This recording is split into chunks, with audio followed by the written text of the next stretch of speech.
Welcome back to the Real Assets Arcade. Today we're diving into a topic that I get asked about all the time, and that's how to start investing when you don't have a lot of money. A lot of people think you need thousands or even tens of thousands of dollars to get started, but that's just not true at all. In fact, you can get started investing with just a few dollars. So, in this video, I'm going to show you exactly how to do it step by step. First, let's talk about why it's so important to start investing early. Investing early is not just a financial strategy, it's a mindset that can set you up for long-term success. The earlier you start, the more time your money has to grow. This growth is not linear but exponential thanks to the magic of compound interest. And I'm not just talking about a few extra years here, I'm talking about decades. Decades where your money can work for you, multiplying and compounding over time. Let's say you start investing $100 a month when you're 25 years old. This small, consistent effort can lead to significant financial rewards, and you do that consistently until you retire at age 60. Consistency is key here. It's not about how much you invest at once, but how regularly you do it. Over those 40 years, you would have invested a total of $48,000 of your own money. This might seem like a lot, but the returns are even more impressive. But assuming a 7% average annual return, your investments would have grown to over $200,000. This is the power of letting your money grow over time. That's the power of compound interest. It's like a snowball effect. The longer you let it roll, the bigger it gets. Now let's say you wait until you're 35 to start investing. Those 10 years can make a huge difference in your financial future. You're starting 10 years later, so you only have 30 years until retirement. This shorter time frame means your money has less time to grow.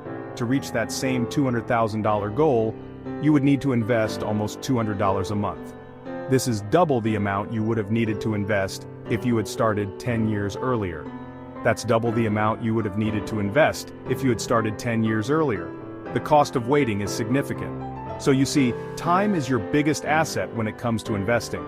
The earlier you start, the more you can take advantage of compound interest. The earlier you start, the more time your money has to grow, and the less you have to invest out of your own pocket to reach your financial goals. It's a win-win situation, so don't wait. Start investing today and give your future self the gift of financial security and peace of mind.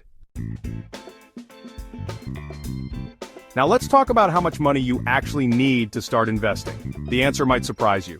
You can literally start investing with just a few dollars. There are a number of platforms out there that allow you to open an account with no minimum deposit. For example, you can open an account with Grow or Angelone and start investing with just $1. So there's really no excuse not to get started today. Even if you can only afford to invest $5 or $10 a week, that's perfectly fine. The important thing is to just get started and develop the habit of investing consistently.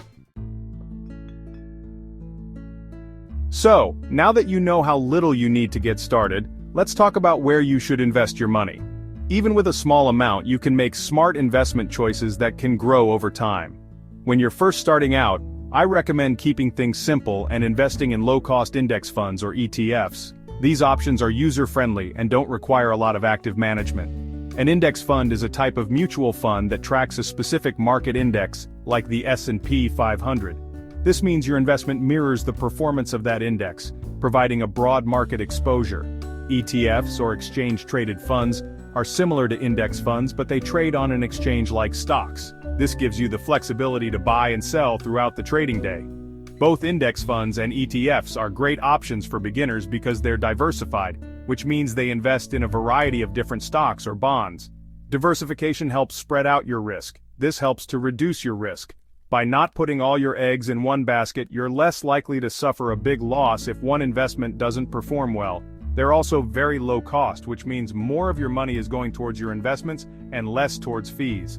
Lower fees can significantly boost your returns over the long term. Some popular index funds and ETFs for beginners include the Vanguard S&P 500 ETF, VOO, which is known for its low expense ratio and strong performance. The Schwab Total Stock Market Index, SWTSX, offering a comprehensive exposure to the entire U.S. stock market, and the Fidelity Zero Total Market Index Fund, FNLX, which has zero expense ratio, making it an attractive option for cost-conscious investors. These funds provide a solid foundation for your investment journey. Chapter 4. Automate your investments. Once you've opened an account and chosen your investments, the next step is to automate your investments. This is a crucial step in ensuring that your financial goals are met without constant manual intervention. This means setting up recurring transfers from your checking account to your investment account. By doing this, you create a seamless process that keeps your investments growing steadily. For example, you could set up a transfer for $50 to be transferred from your checking account to your investment account every 2 weeks. This small, consistent action can lead to significant growth over time. This is the best way to make sure that you're investing consistently, even when you don't feel like it. Consistency is key in building a robust investment portfolio. And it's a great way to take advantage of dollar-cost averaging, which is the practice of investing a fixed amount of money at regular intervals. This strategy helps to mitigate the impact of market volatility. Dollar-cost averaging helps to reduce the risk of investing all of your money at the wrong time. By spreading out your investments, you can potentially achieve a more stable and predictable growth pattern. Chapter 5. Keep costs low. When you're investing with little money, it's especially important to keep your costs low. Every dollar that you pay in fees is a dollar that's not working for you. As I mentioned earlier, index funds and ETFs are generally very low cost. But you also want to make sure that you're not paying any unnecessary trading commissions or account fees. Many brokers now offer commission-free trading on stocks and ETFs, and there are a number of robo-advisors that charge very low fees. So, do your research and choose a broker or robo-advisor that offers low costs. Title tips for success. Here are a few additional tips for investing success. First, be patient. Investing is a long-term game. Don't expect to get rich quick. Second, stay consistent. Even if you can only invest a small amount of money each month, the important thing is to be consistent. Third, diversify your investments. Don't put all your eggs in one basket. Fourth, avoid emotional investing. Don't buy or sell investments based on your emotions. And finally, remember that I'm not a financial advisor. This is not financial advice. Do your own research and make sure you're comfortable with the risks involved before investing any money. Chapter 7. Call to action. So, there you have it. Those are my tips for how to start investing with little money. Remember, investing is one of the best ways to build wealth over time. And the best time to start is today. So, what are you waiting for? Open an account and start investing today. If you enjoyed this video, please give it a thumbs up and subscribe to the channel for more videos like this. Thanks for watching.